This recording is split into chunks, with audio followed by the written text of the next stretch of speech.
안녕하세요. 오늘의 데일리 뉴스레터에 오신 것을 환영합니다. 1. 우크라이나에 대한 KF-21의 중요성. 2. 레드백 인기 좋네. 3. 하나 디펜스 특집 프로젝트 공개. 한번 진실을 알아봅시다. 이번엔 미국입니다. 이번에는 미국에서 대결이 예정되고 있습니다. KF-21과 F-16V의 대결이 예정되어 있습니다.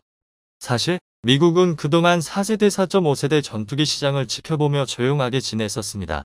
그 이유는 스텔스 기술이 대세이며 5세대 스텔스기가 지배할 것이라고 생각했기 때문입니다.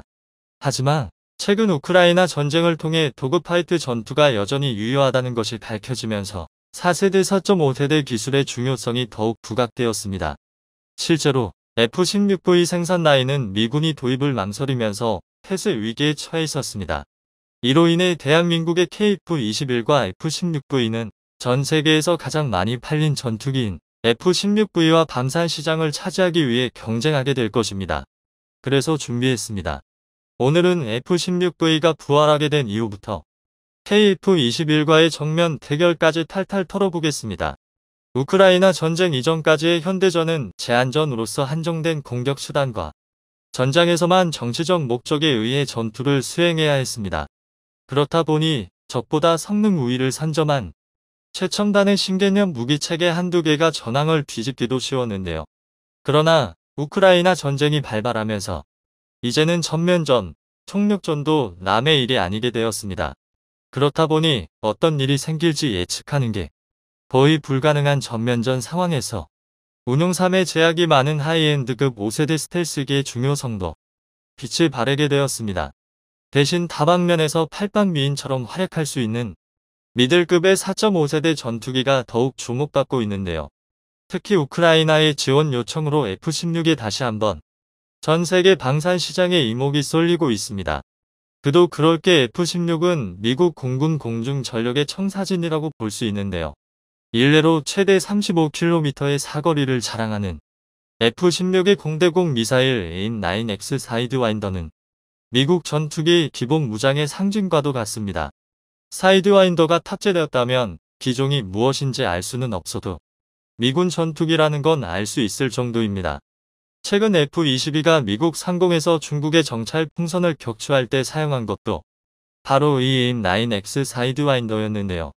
여기서 끝이 아닙니다. F-16 시리부터는 젠까지 탑재가 가능해졌는데요. 이 중에서도 특히 GG-54 르듬은 레이저 유도 기능을 탑재하면서 기존 잼의 약점으로 지목받던 움직이는 목표물에 대해서도 정밀 타격이 가능해졌습니다. 이 덕에 F-16은 최전선에서 지상군 화력 지원에 동원될 수 있는 것은 물론 탄도미사일 공격의 사전 차단에도 효율적입니다. 도입국 입장에서는 F-16을 도입하면 이 무장들까지 모두 운영할 수 있게 되는 셈이니 군침이 흐르지 않을 수 없습니다. 그리고 실제로도 F-16은 전 세계 30개국, 나토 내 8개국에서 운영되며 전 세계에서 가장 많이 팔린 전투기의 자리를 차지했는데요. 이러니 우크라이나도 이곳저곳에서 운영 노하우를 습득할 수도 있고 정비 부품까지 변통할 수 있는 F-16을 원하는 것입니다. 물론 이는 어디까지나 미국의 의사에 달려 있습니다. F-16을 보유한 나라들이 우크라이나에 이양 혹은 재판매를 하려 해도 수출 허가권을 지닌 미국 정부의 승인을 받아야 합니다. 그러나 미국은 전투기 지원이 러시아를 자극하여 확전될 가능성이 있다며 지원을 거부하고 있는 상황인데요. 하지만 그 이면에는 미국 나름대로 방산시장 점유율이라는 정치적, 경제적 문제가 숨어 있습니다. 독일이 레오파르트 지원을 망설인 것처럼 과연 F-16의 빈자리를 F-35나 동급의 전투기로 채울 수 있겠냐는 것입니다. 미국 입장에서는 유럽 시장이라는 든든한 캐시카우를 놓칠 수도 있는 상황인데요.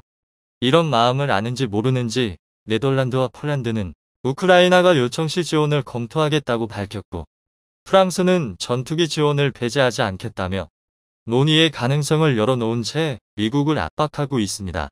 마치 미국이 폴란드 등을 이용해 전차를 지원하도록 독일을 압박했다가 자승자박에 당한 꼴인데요. 이에 미국의 주류 언론과 전문가들은 최근의 장갑 차량, 전차 지원 발표와 같이 F-16 전투기도 나토 국가들이 우크라이나의 요구에 호응하여 분위기를 이끌면 결국 미국도 어쩔 수 없이 동의하게 될 것이라 보고 있는데요. 얼마 전까지만 하더라도 제작사인 록히드 마틴이 F-16의 생산 라인을 철수하려 했던 걸 생각하면 그야말로 생명 연장의 꿈이 이루어진 셈입니다. 비교적 최근까지 주요 강대국들은 스텔스 및 장거리 요격이 가능한 5세대 전투기를 항공작전의 핵심으로 간주해 왔습니다. 그도 그럴 게 만약 적성국이 ICBM을 발사하기 위해 이동식 발사 차량을 은밀하게 가동했다는 가정을 했을 때 이를 타격하기 위해서는 전투기가 접근하여 마지막 순간까지 목표를 확인하고 발사 버튼을 눌러야 합니다. 이를 위해선 당연히 은밀한 침투가 핵심이고 적의 촘촘한 방공망을 뚫고 침투하려면 전투기의 스텔스 성능이 필수적입니다. 대한민국이 F-35를 도입하는 배경에도 이런 전략 임무를 수행하기 위해서인 점이 큰데요. 이런 측면에서 핵심 지휘부를 공격하거나 주변국보다 질적 우위를 차지하기 위해 5세대 스텔스기를 주력으로 삼는 게 정설처럼 받아졌습니다. 그리고 같은 이유에서 4세대 4.5세대기가 자랑하는 WVR 통칭 도그 파이트와 같은 공중기동전의 개념은 점차 사라지고 있었습니다. 지금 세대의 공중전은 얼마나 적을 빨리 보고 멀리서 때릴 수 있느냐로 결정되는 것 같았는데요. 미국 또한 이로 인해 F-35 생산을 주력으로 삼았고 F-16 추가 도입을 취소했을 정도입니다. 이 때문에 록히드 마틴은 F-16 생산 라인 폐쇄까지 염두에 두었던 건데요. 그러나 우크라이나 전쟁을 통해 5세대 전투기만으로 공중우세가 달성될 수 없음이 밝혀졌습니다. F-35와 같은 5세대 전투기는 최신 기술이 집약된 첨단 스텔스 전투기임은 부정할 수 없지만 중요한 특성인 기동성과 무장 탑재 능력은 다소 떨어지기 때문입니다. 특히 스텔스 기능을 활용하기 위해서는 외부 무장이 제한되고 그렇다고 내부 무장창에는 단 4발의 공대공 미사일을 장착하는 게 고작인데요. 그렇기 때문에 적 영공에서 적 전투기의 방해를 받거나 공중전을 벌여야 하는 경우라면 공중전에 특화된 4세대 전투기의 지원을 받아야만 본연의 임무에 집중할 수 있습니다. 즉 스텔스 능력을 위해 최소 무장만 탑재한 5세대 전투기를 제대로 활용하기 위해서 스텔스 성능은 다소 떨어지지만 기동성과 무장 탑재력이 우수한 4.5세대 전투기에 의한 보완이 필요한 것입니다. 그도 그럴 게 근접 기동전의 경우 많은 사람의 예상과 달리 4세대 4.5세대기가 5세대기보다 더 우수합니다. 이는 실제로 록히드 마틴의 실험 결과를 통해 밝혀지기도 했는데요. 록히드 마틴은 자사의 5세대기 F-35와 F-16의 모의 공중전을 실행했고 결과는 충격적이게도 근접 교전 시 기동성이 뛰어난 F-16이 우세하다는 사실이 확인되었습니다. 도그파이트에서 승리하기 위해서는 공기역학적 특성을 바탕으로 한 훌륭한 선회율과 커너 속도, 추력 특성 등이 필요한데요. F-35는 설계 영상에서부터 멀리서 먼저 보고 먼저 쏘는 것에 집중된 만큼 근접전에서 1970년대에 생산을 시작한 F-16에 밀린 것입니다. 실제로 F-16은 추중비가 굉장히 뛰어나기 때문에 3만 피트 기준으로 F-22를 제외하면 가속도가 가장 빠른데요. 게다가 상대국의 방공망이 낡은 경우 스텔스기가 필요하지 않습니다. 전자전 포드로 교란하고 충분히 폭격할 수 있는 상대에게는 4세대 전투기가 더 경제적이고 외부 잠착 무장을 활용한 대규모 공대지 공격이 가능합니다. 이런 이유로 미국도 종래의 5세대 전투기 위주의 계획에서 벗어나 F-16V처럼 4.5세대 전투기를 개발해야 한다는 의견이 더욱 지지받고 있습니다. 이에 더 나아가 5세대 전투기는 가동률도 떨어지고 운영 유지비가 4.5세대의 2배 이상에 달하는 등 F-16이 방산 시장에서 주목받는 이유는 충분해 보이는데요. 그런데 문제는 이로 인해 대한민국이 아주 심각한 위기에 처했다는 것입니다. 그건 바로 중국 광둥성 주하이에서 지난 8일부터 13일까지 진행된 주하이 에어쇼. 이곳에서는 중국의 신형 무기가 산더미처럼 쏟아져 나왔는데요. 그런데 이상하게도 그 한가운데 한국의 명품 장갑차 레드백의 모습이 발견됐다고 하는데요. 특유의 형상과 심지어는 한국 방산의 트레이드 마크인 고무 궤도까지 똑같았죠. 하지만 당연히 한국이 천년의 적 중국의 방산 전시회에다가 무기를 보여줬을 리가 없습니다. 이쯤 되면 예상하셨겠지만 보나마나 중국이 늘 그래왔던 것처럼 남의 나라 무기를 베낀 것이 분명한데요. 그 장갑차에는 그런 것 치고도 특기할 만한 점이 있었습니다. 최근 들어 중국의 국방력 투자가 심상치가 않습니다. 육해공을 가리지 않고 무시무시한 속도로 전력 확충과 개발에 나선 상태인데요. 한 곳의 조선소에서 5에서 6대의 구축함을 동시에 건조하는 짓은 근 몇 년 사이 하도 자주 나온 소식이라 이제는 예사실같이 느껴질 정도입니다. 최근에는 영국의 싱크탱크가 중국의 항공전 기술이 이미 동구권의 맹주였던 러시아를 한참 넘어섰다는 분석을 내놓아 충격을 주기도 했습니다. 그리고 육군 무기도 예외는 아니었죠. 중국이 최근 2022 주하이 에어쇼에서 선보인 새로운 신형 장갑차가 괴물 같은 스펙을 갖고 있었던 것입니다. 그런데 이 장갑차의 놀라운 점은 스펙뿐만이 아니었습니다. 외형을 살펴보면 여러 부분에서 이상할 정도로 한국의 레드백과 닮은 점이 많았기 때문에 등장 직후 구설수에 오르내렸죠. 중국이 다른 나라의 기술을 베끼는 것이야 하루 이틀 있던 일이 아니지만 한국 입장에서는 중국이 도대체 언제 어떻게 레드백의 기술을 베껴간 것인지 쥐잡듯이 찾아야만 했습니다. 그리고 그 방법이 무엇이었는지에 대한 심증을 잡을 수 있었던 충격적인 사건이 밝혀졌습니다. 널리 알려져 있다시피 AS-21 레드백은 한화가 호주 수출에 대비한 사양으로 국산 보병전 투차 K-21의 개수를 가해 만들어낸 모델입니다. 그런데 이 K-21이 중국 손에 넘어가 해체되었을지도 모른다는 정황이 나왔습니다. 지난 2010년 한국은 사우디아라비아에서 K-21의 전시를 한 적이 있었습니다. 문제는 이를 때에 싣고 한국으로 돌아오는 과정에 발생했죠. 사우디에서 출발한 지 한 달이 조금 넘어 홍콩을 경유하던 시점에 K-21이 세관 검사 중 일방적으로 압류를 당한 것입니다. 압류 기간은 무려 51일에 달했고 이 정도 시간이면 장갑차 하나쯤 다 해체해서 도면을 작성하기에는 충분한 시간이었습니다. 중국은 기분 나쁘게도 사실 한국이 K-21을 개발하는 모든 과정을 지켜보고 있었습니다. 그런데 그게 한국의 기술을 고평가해서는 아니었죠. 원래 중국은 전차 개발 기술 분야에서 독일과 협력을 하고 싶어 했습니다. 독일의 지상전 무기 체계가 미국의 그것 이상이라고 중국은 판단하고 있었고 독일과 협력할 수 있다면 전차를 시작으로 장갑차나 다른 무기 기술 역시 배울 수 있을 것이라고 여기고 있었습니다. 하지만 당시 독일은 전차 기술 수출 규정을 내세워 중국의 요청을 거절했습니다. 이에 중국은 독일 기술을 한 줌이라도 받아 쓴 적이 있는 다른 나라에 눈을 돌리기 시작합니다. 그리고 그들의 눈에 띈 것이 한국의 K1 전차였죠. 당시 K1에는 독일제 1200마력짜리 순행식 사행정 디젤 엔진인 MTU MB871 K501이 탑재되어 있었습니다. 이를 보고 중국은 한국의 전차 및 장갑차 제조 기술의 독일식 메커니즘이 녹아들어 있을 것이라고 판단했던 것입니다. 이때부터 한국의 기갑 차량 개발을 눈여겨보던 중국은 홍콩 콰이청 항구에 K-21 완제품이 통째로 들어왔다는 보고를 놓칠 수가 없었습니다. K-21을 생산한 두산 DST는 허가에 필요한 모든 서류를 제출했는데도 이례적으로 홍콩 해관으로부터 추가 서류를 요구받았습니다. 이 추가 서류들을 전부 제출하고도 출항 허가는 나오지 않았고 제출된 서류의 확인에만 거의 2개월에 달하는 시간이 소요되었죠. 이때 압류되었던 K-21은 압류기간 51일 동안 분해 재조립되며 내부의 기술을 유출당했을 것으로 보입니다. 무기를 실은 선박이 홍콩을 경유하는 것 자체는 그렇게까지 이상한 일은 아니었습니다.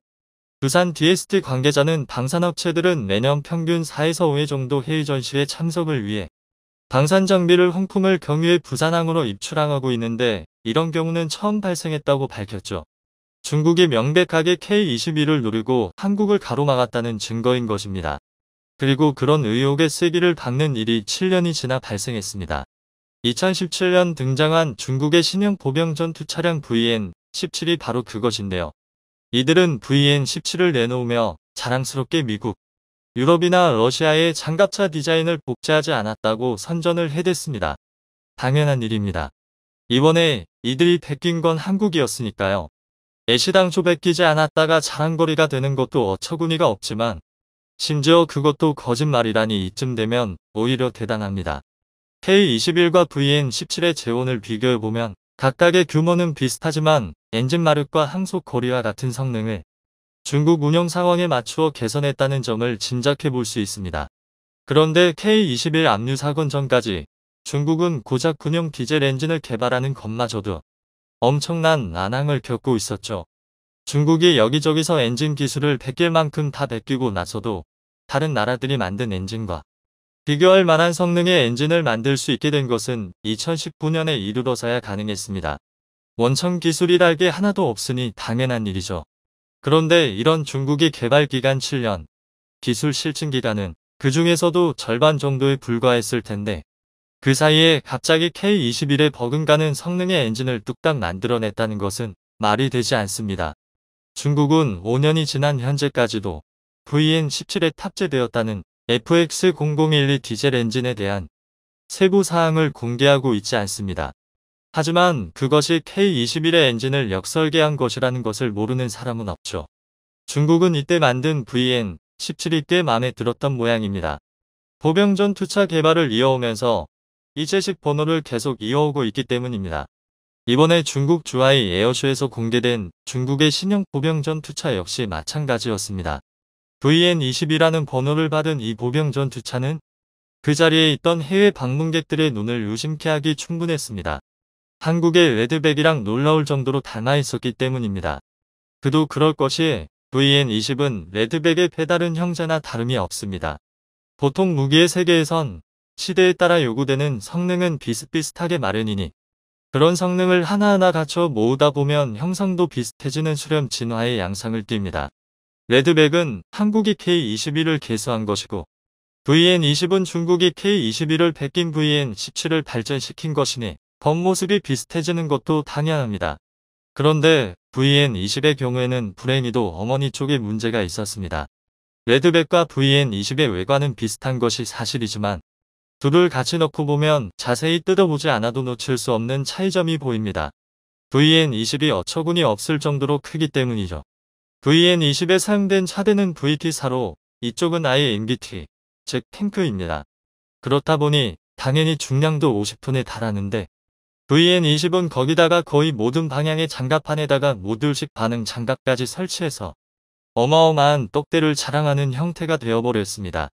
이 정도면 전차에다가 포탄만 갈아 끼워 놓고 이건 장갑차라고 우기는 것에 가깝습니다. 중국이 장갑차의 크기를 이렇게까지 키우려는 이유가 뭔지는 정확히 알 수 없지만 적어도 충분한 고민은 하지 않았음이 분명합니다. 명색이 장갑차라면 기본적인 역할은 기계와 보병의 수송과 화력 지원입니다. 그런데 탱크 차대를 그대로 가져다가 박은 VN20은 고작 6명밖에 태울 수가 없습니다. 현재 웰메이드 장갑차로 꼽히는 레드백과 링스가 승무원 3명에 더해서 보병을 최소 8명, 구겨 넣으면 9명까지도 태울 수 있다는 점과 비교하면 초라한 수준이죠. VN20에는 30mm 무인 포탑이나 100mm와 30mm 기관포 탑재형 2인 포탑을 골라 달 수 있다고 합니다. 그리고 포탑 측면에는 대전차 미사일 역시 탑재하고 있죠. 이런 점은 러시아의 장갑차 BMP-3과 같은 사양입니다. 그리고 앞서 언급했듯 한국 기갑 차량의 상징과도 같은 고무 궤도도 채택하고 있습니다. 이는 중국이 어느 정도는 현대 기갑 무기의 트렌드를 따라가려는 시도를 하고 있다는 방증입니다. 그런데 정작 차체의 대형화만 노리다가 중요한 보병 수송 능력에서 아무런 고민도 없이 급조해서 만든 흔적이 뻔히 드러나니 포탑과 차체를 따로따로 만든 수준이 아닌가 싶을 정도입니다. VN20의 개발 계획은 적어도 2019년 이전부터 있었다는 것이 중론입니다. 이때 중국이 밝힌 VN20의 개발 계획은 수출과 내수를 모두 노린다는 것이었는데요. 만약 중국이 K21의 DNA를 잘 살리고 타국의 명품 무기들에서 좋은 점을 잘 벤치마킹해왔더라면 레드백의 강력한 경쟁자가 되었을 수도 있었습니다. 다행히도 무언가 허술한 결과물이 나왔기에 망정이지 멀쩡한 장갑차를 만들었더라면 상대가 중국인 만큼 레드백은 가격 경쟁력이라는 게 부딪혀 수출길이 막혔을지도 모르는 일입니다. 한국은 방산 분야에서 길지 않은 세월에 괄목할 만한 성과를 얻어내기는 했지만 끔찍한 이웃들이 주변에 사는 만큼 기술이 발전할수록 더더욱 보안에도 신경을 써야만 할 것입니다. VN20의 사례처럼 언제 중국이 한국 기술자들이 피땀 흘려가며 만든 성과를 가로채가서 불쾌한 대조품을 만들지 모르기 때문이죠. 한국 방산에 대한 전 세계의 관심이 나날이 늘고 있는 가운데 많은 군사 전문 방송에서 한국의 방산을 분석하고 설명하는 콘텐츠들이 연일 쏟아지고 있습니다. 한편 폴란드가 K2 전차와 K9 자주포, FA-50 경공격기, 다연장 로켓 첨무에 이어 최근에는 한국의 명품 장갑차인 레드백까지 도입하는 것을 검토하고 있다는 소식이 전해지며 전 세계에 관심이 집중되고 있는데요. 지난 10월 19일 경상남도 창원시에 위치한 현대로템 창원 공장에서 폴란드로 수출하는 K2 전차의 첫 출고를 기념하는 K2 전차 폴란드 개필러 출고식이 개최됐습니다. 기수가 힘차게 깃발을 흔들자 K2 전차 10대가 열을 지어 빠른 속도로 진군하기 시작했는데요. 하늘에서는 꽃가루가 휘날리고 사방에서는 촉포와 함께 연신 함성이 터져 나왔습니다. 전차들은 정차한 뒤에도 제자리에서 순식간에 방향을 비트는 움직임을 선보이는 등 우수한 기동력을 자랑했습니다. K2 전차 폴란드 개필러 출고식에서 개필러란 구형 전차와 차기 도입될 신규 전차 간의 공백을 메운다는 뜻인데요. 현대로템은 폴란드와의 1차 계약분 180대 줄 10대를 우선 공급하기로 했습니다. 일부 물량을 우선 수출하여 폴란드군의 전력 손실을 최소화하겠다는 것입니다. 현대로템은 지난 7월 폴란드 군기청과 K2 전차 긴급소요 및 폴란드용 K2 전차 980대에 대한 4조 5천억 원 규모의 수출 기본 계약을 체결했고 이어 8월에 1차 인도분인 180대에 대한 수출 실행 계약을 맺었습니다. K2 전차가 해외로 수출되는 것은 이번 폴란드의 경우가 처음인데요. 흑표라는 별명을 가진 K2 전차의 엔진 출력은 1500마력으로 포장도로는 시속 70km, 비포장도로는 시속 50km로 주행할 수 있습니다. 또한 자동 장전 장치가 적용된 120mm 활강포와 12.7mm K6 기관총, 7.62mm 동축 기관총이 함께 장착돼 있으며 탄약수가 필요 없어 K1 전차보다 1명 줄어든 3명으로도 운영 가능하다는 장점이 있습니다. 이영배 현대로템 사장은 기념사에서 이번 수출로 양국 간의 유대가 더욱 돈독해지고 향후 관계에도 중요한 디딤돌이 될 것이라며 품질과 성능을 보장해 적기에 물량을 공급, 폴란드의 자주 국방에 기여하겠다고 그 감회를 밝혔습니다. 이날 열린 기념행사에는 방위사업청장과 육군 군수사령관 등 국내 주요 관계자들은 물론 마시에이 야본스키 폴란드 육군사령관, 피오트르 오스타셰프스키 주한 폴란드 대사 등 폴란드 관계자들도 참석해 많은 이들의 관심을 받았습니다. 폴란드에 수출되는 K2 전차는 인수 검사 등 절차를 거친 뒤 폴란드의 기갑부대에 배치될 계획인데요. 우리의 K2 전차가 최전선을 지키며 폴란드 국방의 든든한 버팀목이 될 예정입니다. 방위사업청장은 최근 한국과 폴란드의 방산 분야 협력은 급속도의 진전을 이뤄냈고 전 세계가 주목하고 있다며 한국의 방산 체계가 폴란드의 전력 공백을 메우고 또 장기적으로 폴란드 안보 역량 강화에 기여할 것으로 믿는다고 밝혔습니다. 전 세계로 뻗어나가는 한국 무기의 수출 소식에 한국 방산에 대한 전 세계의 관심이 나날이 늘고 있는데요. 한국의 방산을 분석하고 설명하는 군사 전문 방송의 콘텐츠들이 연일 쏟아지고 있습니다. 최근에는 육군, 해군, 해병대, 공군의 무기, 군사작전, 기술에 대한 비디오를 제작하는 미국 유튜브 채널인 밀리터리 업데이트 채널에서 한국의 K2 흑표 전차에 대해 자세히 분석한 영상을 올려 큰 화제가 됐습니다. 이 한국 전투 탱크는 당신이 생각하는 것보다 훨씬 더 발전했습니다라는 제목의 해당 영상은 대한민국 군대 구성에 관한 간략한 소개로 시작되는데요. 북한과의 전면전이 발발할 경우를 대비해 첨단 주력 전차가 필요했고 새로운 시리즈로서 XK2 프로그램을 통해 흑표 K2 전차가 주력 전차로 개발되었다고 소개했습니다. 이어서 해당 영상에서는 K2 전차에 대한 자세한 사항들을 전했는데요. 그 내용을 토대로 K2 전차에 대해 자세히 알아보도록 하겠습니다. K2 전차에는 수중 스노클이 장착되어 있어 최대 4.2m 깊이의 물을 통과할 수 있습니다. 방수 시스템은 설정하는데 약 30분 정도 소요되며 탱크는 육지에 도착하자마자 주포를 발사할 수 있습니다. K2 전차는 약 7초 만에 시속 32km 7가지 가속할 수 있는데요. 또한 60도의 경사를 오를 수 있으며 최대 1.3m의 수직장애물을 처리할 수 있습니다.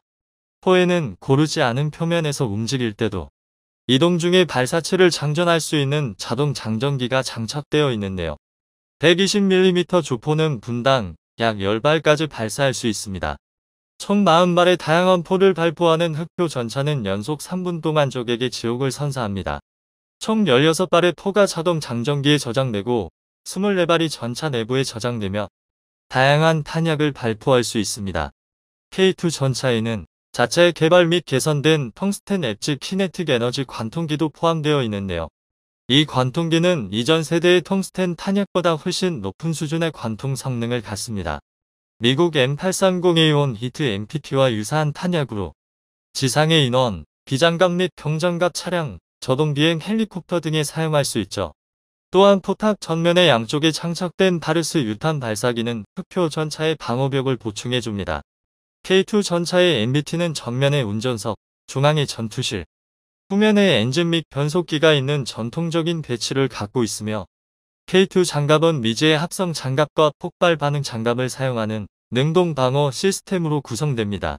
K2 전차의 시스템 보호 장비로는 미사일 접근 경고 시스템으로 사용되는 포탑에 장착된 밀리미터 대역 레이더 시스템이 포함되어 있는데요.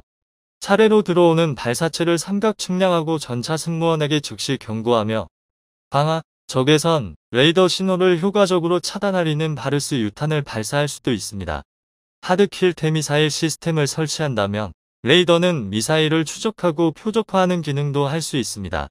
또한 K2 전차에는 레이더 경고 수신기 RWR과 레이더 방해기, 4개의 전체 베어링 레이저 경고 수신기 LWR도 있습니다. 전차 차량의 색이 칠해지면 승무원에게 경고하며 컴퓨터는 빔이 나오는 방향으로 바르스 유탄을 발사할 수 있습니다. K2 전차는 과거 토그넘 MT833 디젤 엔진으로 구동됐지만 신형에는 현재 라이센스로 제작된 독일 MTU883 디젤 엔진과 랭크 변속기가 장착되어 있는데요. 완전 자동 변속기에는 5개의 전진 기어와 3개의 후진 기어가 포함됩니다. K2 전차의 서스펜션은 6개의 이중 고무 타이어 로드 휠과 구동 스프로킷이 있는 트랙 리턴 롤러와 아이들러 양쪽으로 구성되어 있으며 서스펜션 상부는 장갑 스커트로 덮여 있습니다. 또한 K2 전차는 트랙의 모든 보기 대차를 개별적으로 제어할 수 있는 이남 서스펜션 유닛이라는 고급 서스펜션 시스템을 갖추고 있는데요. 이 장치로 전차가 무릎을 꿇듯 주포의 각도를 마이너스 10도까지 낮출 수 있습니다. K2 전차는 기존의 레이저 거리 측정기 및 측풍 센서와 함께 포탑의 전면 호에 배치된 밀리미터 대역 레이더 시스템에 연결된 고급 화력 제어 시스템 FCS를 갖추고 있습니다. 해당 시스템은 열 광학을 사용하여 최대 9.8km 범위의 특정 표적을 획득하고 추적할 수 있는 고정 모드를 사용할 수 있는데요. 이를 통해 승무원은 이동하는 동안 정확하게 사격할 수 있을 뿐만 아니라 저공 비행 항공기와 효과적으로 교전할 수 있습니다. K2 전차의 포수 조준경은 KGPS를 포함하고 지휘관은 국군 지휘관의 파노라마 조준경을 갖추고 있으며 실수로부터 주탑과 포 통제권을 중단시킬 수 있습니다. 또한 K2 전차는 핵, 생물, 화학 보호 시스템 역시 갖추고 있는데요. 탄약실에는 탄약 폭발로부터 승무원을 보호하기 위한 분출 패널이 장착되어 있고 내부 화재를 감지하고 진압하도록 자동 화재 진압 시스템이 프로그래밍 되어 있으며 전차가 위험한 환경에 들어가면 대기 센서가 승무원에게 경고를 보냅니다. 이렇게 공격 및 방어 모든 면에서 완벽한 기능을 갖춘 K2 전차의 모습에 많은 이들이 만족할 수밖에 없을 것 같은데요. 최근 폴란드가 K2 전차와 K9 자주포, FA-50 경공격기, 다연장 로켓 첨부에 이어 한국의 명품 장갑차인 레드백까지 도입하는 것을 검토하고 있다는 소식이 전해지며 또다시 전 세계에 관심이 집중되고 있습니다. 지난 20일 마리우시 부하슈차크 폴란드 국방부 장관은 소셜미디어를 통해 폴란드가 자체 개발 장갑차 보르슈포르크의 보안 수단으로 한국 보병 전투 장갑차 레드백을 고려하고 있다고 밝혔는데요. 이 가운데 최근 26일 폴란드 육군이 레드백을 시범 운용하고 있는 영상이 공개되며 화제가 됐습니다. 잠시 그 영상 함께 보도록 하겠습니다. 강력한 공격력과 방어력을 가진 고성능 장갑차이지만 가격이 비싸다는 단점이 있습니다. 그래서 폴란드가 상대적으로 가격이 저렴한 한국 군용 레드백을 도입하길 원하는 것으로 알려져 있습니다. 연이어 전해지는 한국 무기의 수출 소식에 그 위용을 체감하게 되는데요. 한국 방산의 인기가 나날이 높아져 계속해서 전 세계로 뻗어나가길 바랍니다. 영상이 도움이 되셨다면 구독과 좋아요 부탁드리며 오늘도 감사합니다. 최고로 멋진 하루 보내시길 바랄게요.